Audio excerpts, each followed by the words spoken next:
Well, hello everybody. Welcome back to the Square the Circle Music channel. It's me, your pal, your host, Aaron Major. That's right, that weird looking dude over in Western Oregon that likes to talk about circles and squares and, record collecting and music appreciation and all those things that tickle our fancies, right? So, what are we going to talk about tonight, boys and girls? Well, we're going to talk about music. I've been wanting to do this episode for a while now. I've looked at my video history, and I did a video maybe about, it was almost a year ago now, probably. No, maybe I don't know, 6 or 8 months ago, focusing on a brand of jazz that I like, which is, I just call it Prog-jazz, progressive jazz, which basically I guess you could, construe anything that post dates just kind of the golden era of jazz, right? Am I right? I don't know. I didn't take a jazz studies course in college. I don't really know much more than just little bits and pieces of books I've read and just kind of listening and just kind of, just paying attention to the progression and just kind of the metamorphosis or evolution of jazz, from basically whatever ragtime era to roaring 20s, 30s, big band jazz, into swing jazz, 40s and 50s, easy jazz, cocktail jazz, into experimental jazz of the mid to late 50s, right?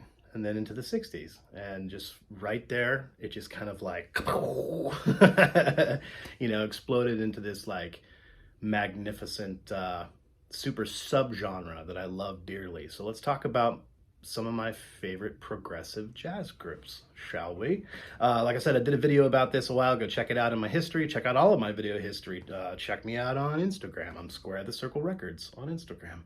Come say hi. And yeah, give me some hearts or whatevers. So yeah, let's talk about some of my favorite progressive jazz albums. Like I said, I'm not a very well-read, learned person when it comes to jazz music, but I've played some jazz in my days, and I've listened to it primarily my entire adult life since I was a young adult, and I just like to listen to it. I don't know about the history, and I'm not a mega collector or anything like that. So anyone that happened to tune in on their little YouTube dial to this goofball over here in Oregon that thinks he knows shit from Shinola when it comes to fucking jazz music, I don't, guys. I don't profess to. So yeah, but this is just, like I said, a handful of some of my favorite progressive prog jazz albums. 10 of them, to be precise. So I'll just quit yakety yakking. I'll get into the goods. I'll whip them out. This is a group that I've talked about a couple times already on my channel this year, because this is a new release of 2022. Very likely will be up on the tippy top of my top 10. I mean, I don't want to say tippy top. I guess that's being a little bit too kind of presumptuous, but it's still early in the year, right? September, getting down to the final quarter of the year 2022. So I better start really taking a look at my my top. I kind of have a top 20 right now, so I kind of need to weed through. But this one will be up there for certain. I've been listening to it a lot. Wonderful notes and elements of kind of neo free jazz, but what's people are calling Scandi jazz, or just kind of stony jazz, of Scandinavia. These guys hailing from Copenhagen, I believe, Copenhagen, Denmark. I've talked about them, like I said. They're called Little North. I'm going to ditch the polyprop, making it look terrible. Little North, Familiar Places, the album is called. They're just, I think, primarily just a quartet, but they do have homeboy who jumps in on the trumpet, subtle trumpet every now and again. It's really fantastic. Like I said, just kind of subtle, freeform, atmospheric, yeah, Scandi jazz. It's fucking fantastic. The final track on the A side is probably my favorite. It's a track called Push. Yeah, everybody check it out. Little North, Familiar Places, on the April Records label. Never heard of them, so I'm assuming they're out of Europe. Not that I know everything that's coming out of my own nation. There's so much music coming out these days.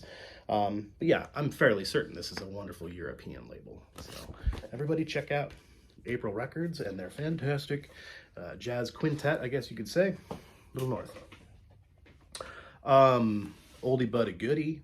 I just was flipping through the collection looking for some of my favorite jazz, and this is always just like, it's kind of the only album of theirs that I've ever held on to for very long. I really like the fucking art. I love Keith Emerson, but yeah, this one's pretty interesting. How do you pronounce it again? Ars Longa Vita Brevis? I think something like that, by the Nice. Well, this is like 1973. 1973 starts out with the, you know, the kind of cheese dick fucking, you know, America cover from the West Side Story. Leonard Bernstein. I don't know. It's kind of hokey, and I'm not a huge. I usually kind of like, okay, band number 2. You know, I kind of skip over it, but I don't know. The art's dope, and they're great. They're fucking cool. The kind of outro to the A side where it starts to get kind of weird. He does like a Sibelius. Yeah, there's like a little snippet from a Sibelius orchestra or symphony intermezzo, whatever. The one that's just prior to that, when it kind of segues into what I was just talking about. It's called Happy Freuds. Happy Freuds. That's a great fucking song. Very reminiscent of like what Pink Floyd was doing. Not in this specific era, but kind of more like the Syd Barrett Piper at the Gates of Dawn kind of. You can tell they were inspired by Pink Floyd, the Pink Floyd. Cool album. Another really, really cool album. Love this guy. Killer. One of my favorite bass players. Always has been. This was introduced to me by a feller I used to, Drake, if you're watching, you're a cool fucking guy. I miss seeing you all the time. I used to live next door to this guy, downtown Springfield, Oregon, and he ran for like the mayor of Springfield, and you know, was just on a platform of just really cool social justice and what have you. But he introduced me. He gave me my first copy of an Eberhard Weber album. It wasn't this album. I've had many of his albums, but I love this one specifically. What's it called? Yellow Fields. Yeah, I don't know. Again, so atmospheric, and everything he's doing with his bass guitar. And I like how he switches like, you know, 10 different instruments on all of his albums. You know, ECM, just the label ECM just kind of coddled this guy for a couple decades. Just fucking awesome. Really great music. And like I said, really atmospheric, cool sounds that he brings beyond just his bass guitars that he plays. Just all kinds of, you know, sound effects, keyboards, really out there, atmospheric, really cool shit. Love this album. Yeah, that whole huge, long, Sand Glass, it's called. It's a 15-minute track on the end of the A side, which is pretty rad. The whole A side, actually, it's fucking cool. I've never paid attention to all his other players that he's got on this album, but I think he had primarily the same couple of players with him throughout most of his career, at least through the mid-70s. Yeah. Good shit. It's good for you. Another big classic. This is going to be kind of like, for a lot of you guys who like jazz and know jazz, like I said, you know, I'm not a aficionado. Obviously, you can probably tell by now. No aficionado, but this is going to be the one that's going to be like, really, dude, like, that's a rock record, or at best, you know, just kind of like a prog adjacent record for certain. But I just hear there's so much, you know, so many telltale signs and little snippets and just little whips and shebangs that just really make this sing like a jazz record, you know, even though it really kind of just is a rock record. But yeah, that UK album, just, it's self-titled, right? Yeah, 1978, 76. So no, this was said later because King Crimson wasn't doing anything. Bill Bruford wasn't doing anything with either Yes or anyone else, really. I mean, he was doing I think he did a solo album that year too. But yeah, this album's fucking fantastic. Like I said, tons of just little whip, bang, snap, like, dude. And I mean, talk about the supergroup, like the fucking supergroup to end all supergroups for sure. John Wett and Bill Bruford. What's his name? Alan Holdsworth. Yeah, Alan Holdsworth. Couple years with what is it? The Soft Machine. Couple years with Soft Machine, right? But yeah, fucking fantastic. Eddie Jobson too. That guy has got so kind of, you know, he's credited, he's obviously a prog mastermind, but credited also with being, you know, like a symphonic, classically trained, like, you know, whatever, amazing player. Dude's got fucking jazz chops. He really does. He's got some pretty insanely cool jazz chops. I don't know, fill me in, all you, my listeners. Tell me something about Eddie Jobson that I don't know. Because he's just like, I mean, the kind of, the prog world's kind of like underrated, you know, genius, you know, in my opinion. That Green album that he did with Zinc, you know, and I don't know, Eddie Jobson's fucking amazing. He really puts the stank on this album. And honestly, dude, I'm not a huge Bruford fan. Anyone that watches my videos and knows anything about me knows that I've talked mad amounts of shit about Bill Bruford. I don't care for his drumming. I myself am a drummer, I've mentioned many times. I play the drums, kind of have my whole life, but I kind of like, I don't know.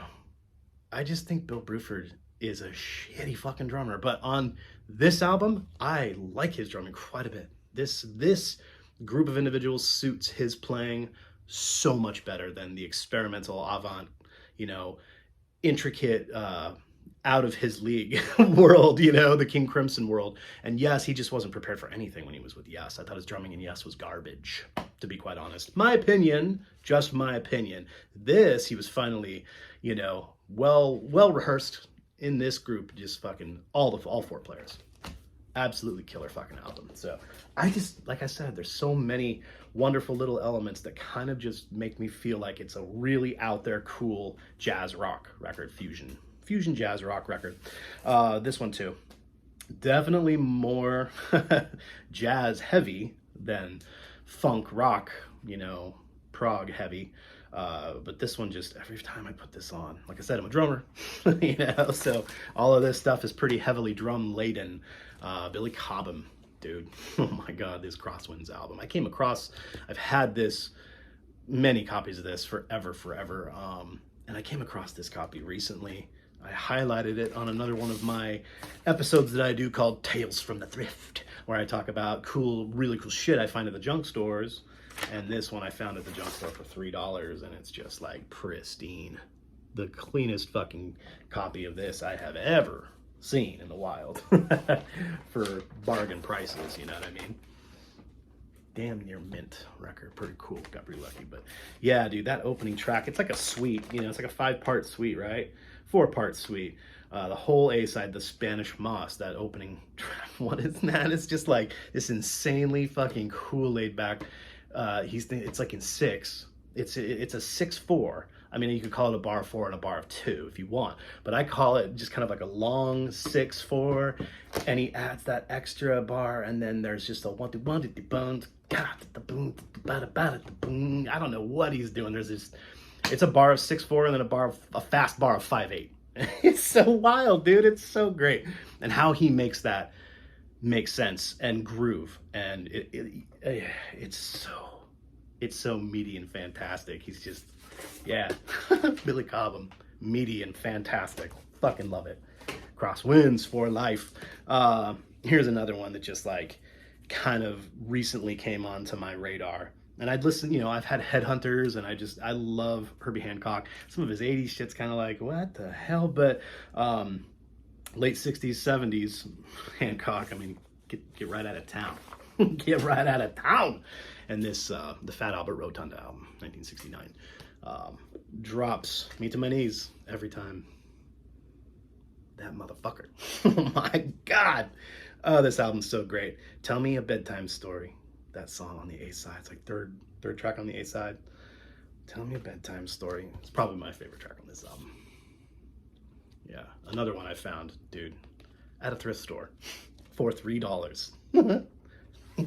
I win. Yeah. Super awesome album. More progressive jazz for you guys. Fusion jazz, funk. I love it all. This one's way more kind of just out there. World jazz, soft jazz. Yeah, I mean, like jazz fusing with like bluegrass and fusing with Celtic music and just like all kinds of great shit. Whatever the, you know, Windham Hill label and Narada label and, you know, whatever, Cuck and all those great labels all throughout the late 70s into the 80s, just like, what can we do with jazz? What what can we cram up the ass of, really fantastic standard North American jazz? This group called Montreux, I'm assuming from French-speaking Canadian country somewhere, who knows? Montreux, group of individuals that just absolutely fucking slay like I said, the progressive world eclectic jazz scene of the early 80s. Cool art too, right? There's fiddle all over this album. It sounds, the production of these records is just what gets me every time, because they give so little room to, I know this sounds weird to say, there's not so much room for experimentation. In a sense, that kind of like open realm psychedelic experimentation. This label wasn't about that. This was more of kind of like a grounded type of label that was releasing this type of music, and the players that were involved on these albums. I mean, I think, doesn't Michael Manring play on this album? He does. Michael Manring, another bass player. I've likened him to Eberhard Weber many times, but way more experimental and cool. Michael Manring plays bass for this group. And like I was saying, not just so ethereal, psychedelic, experimental. They get that sound, that progressive, experimental, cool sound, but it's so crisp and beautiful, and just the fidelity of these albums by the Windham Hill label can't be matched in a lot of ways, in my opinion, for that type of jazz. The real, like, kind of oddball jazz, more oddball jazz. I'm a fan of Prog-jazz, Oddball Jazz, man. This group from my hometown of Eugene, Oregon, the group called Oregon. Music of another present era. One of their first, it's probably 70 or 71, on the Vanguard label, which they released most of their albums throughout their career. They had one on ECM, maybe even one on Windham Hill, I think. But yeah, more of the similar kind of just like super weirdo, free, folk jazz, hippie folk jazz of the early 70s, especially here in Eugene, Oregon. It's like, not a standard drum kit. Dude's playing like tabla drums. There's lots of like Eastern sounds, Eastern instruments, lots of high timbre, high register reeds, which I appreciate a lot, honestly.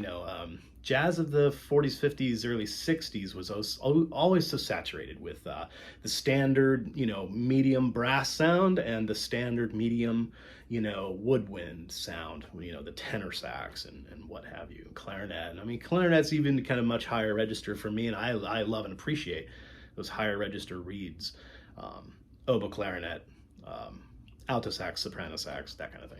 So flute, love it. I just, for some reason, that if you're going to play that type of instrument, especially in something like jazz music, North American jazz, with whatever, guitar, bass, drums, that kind of thing, I just appreciate that higher timbre. So that's why a lot of this stuff I'm showing, that's kind of what you're getting. You're getting that experimental, weird, just kind of like a higher plane of energy. I'm getting so gross Eugene, Oregon on you guys, getting crunchy as fuck on you. But yeah, check out this band if you guys like kind of, like I said, folky, folk fusion jazz from Eugene fucking Oregon. It's super great. Check them out. All right, guys, I'll try to button it up here. I know I like to drivel on for long periods of time sometimes, but I'm doing a pretty good job. I'm keeping this one really short. Because this is just for you guys. This is to give some of you folks who just, like I said, you happen to just kind of stumble on the word jazz. You're like, oh, the word jazz, record collector jazz. He's going to know something about something, I'm sure. No, I don't. I don't know shit about shit. So I'm showing them to you real quick. I'll give you a little bit to chew on, and then you guys do the homework. You go get on the interwebs and type in all these names and see if it's your cup of tea. I bet you one out of these 10. I'll get a few of you guys. Hook, line, and sinker. That's my point. That's what we do. We share music. At least that's what we do here in the great state of Oregon. I don't know about all you other peeps. Talked about these guys incessantly. Again, kind of like getting real close, borderline here. Like, what you talking about, Mage? You're just talking about rock bands. You're talking about heavy, hard rock, experimental, psychedelic rock, dude. But it's always injected with just that right amount of jazz, the inspiration they got from North American jazz here in America, and it's kind of spread over to Europe all throughout the decades. But am I right about saying that, you know, everything that we were doing here in the jazz scene was kind of mirrored by Europeans, maybe just kind of like a decade later? Not in a condescending way. I'm not being condescending to you folks in my European audience. I don't know. It's just kind of, it's an American creation. And you guys you ran with the ball and you fucking made it better in a lot of ways. These guys, again, from Copenhagen, Denmark, Causa Sui. This album dedicated to homeboy, you know, of the, you know, mastermind godfather of the psychedelic jazz movement, guitar player, speaking of, you know, Gabor Szabo. And this is a dedication album by Causa Sui called Szabo Delico. And it is exactly that. It is Szabo Delico. It's fucking fantastic. My favorite moment on this, it's a double disc, on the C side of disc 2, the whole first part of it, C1, C2, the title track, Szabo Delico, into the outro, kind of Honeydew, it's called. This album's fucking amazing. If you guys like your style, maybe a little heavier, but yeah, like I said, it's that kind of heavy psychedelic stoner jazz. Really worth getting into and checking out. For even some of you harder to please individuals, some of you snootier, finer jazz listeners, but this ought to appease you guys that actually know your jazz. This is probably it's probably my favorite jazz album. I've talked about it a few times. This is a recent reissue. I've had a couple different copies of this throughout the years. Why I ever let it go, I don't know why. I'm a vendor at record shows and I sell stuff sometimes. I never even really know my reasons a lot of the times, but I'm glad that this is back in my collection. It's a 2016 Sony release, the music on vinyl releases that Sony does, wherein it's just like really super duper amazing quality. Sounds absolutely fantastic. This is the Miles Davis Get Up With It, the dedication album that he did for Duke Ellington. Yeah, this is by far my favorite Davis album, my favorite Miles Davis album, but yeah, I don't know. It's just so, so fucking great. It's so out there, and I love that. It's such a journey. The whole fucking A-side, just that He Loved Him Madly, that whole A-side just drives me nuts. It drives me bonkers. I just love it. In a good way, you know what I mean? Who plays the flute? David Liebman. David Liebman's flute playing on that entire, 15-minute long A-side. Yeah, it just gets you in the mood for the whole album. Yeah, it's just gorgeous. Thank you, Miles Davis. Get up with it. Pretty groundbreaking shit. So, that's why I'm lumping it into that Prog-jazz category. I don't know. In a lot of ways, specifically this album, he as an artist, I wouldn't call a progressive jazz artist, I guess, but this album, for sure, groundbreaking. Yeah. So, thanks for hanging out with me tonight. I was keeping it short and sweet for you because I care. I care about you guys. So, yeah, join me again later this week. There might be another episode talking about something I know a little bit more about. That's why I like to keep it short and sweet. I don't know a lot about jazz, but I love those albums. They tickle my fancy. How about you? Tell me what you like. Leave it in the comments. Make fun of me. Throw cabbage in the comments. Give it to me. Teach me stuff, guys. So yeah, that was me. Reporting to you from Springfield, Oregon. It looks like it might rain. That's crazy. Peace out, guys. Be good to each other. Keep them clean.